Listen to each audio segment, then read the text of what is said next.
327 million pesos. Yan ang estimate natin sa sandamakmak na perang ito. Hanggang saan nga ba aabot ang 327 million pesos? Isang mansyon sa San Lorenzo Village sa Makati na halos 300 million pesos. 2 o 3 private jets na ganito na nagkakahalaga ng 100 to 150 million.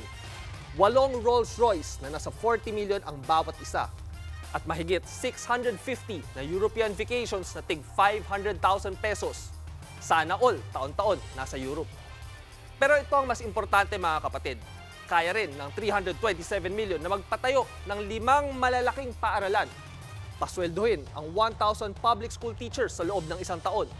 Magpatayo ng 2 district hospitals o bumili ng high-end dredging machine para sa flood control sa halagang 285 million ayon kay Senator Lacson.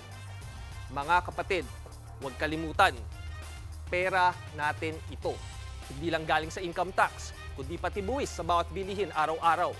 Bawat sahod, bawat kape, bawat gasolina, lahat may kaltas papunta sa gobyerno. Kaya may karapatan tayong maningil ng transparency, ng accountability, ng mas maayos na serbisyo mula sa gobyerno. Kung hindi ninakaw ang buwis natin, iba sana ang naging itsura ng Pilipinas. Hindi na binabaha ang mga daan. May matinong public transportation, may libre at maayos na healthcare, at edukasyong abot kamay ng bawat pamilya. Hindi lang ito issue ng politika.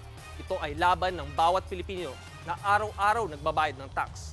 Tax ng ina mo, tax ng ama mo, tax nating lahat na hindi dapat napupunta sa korupsyon.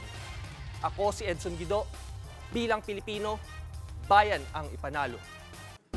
Mga kapatid, Julius Babaw po.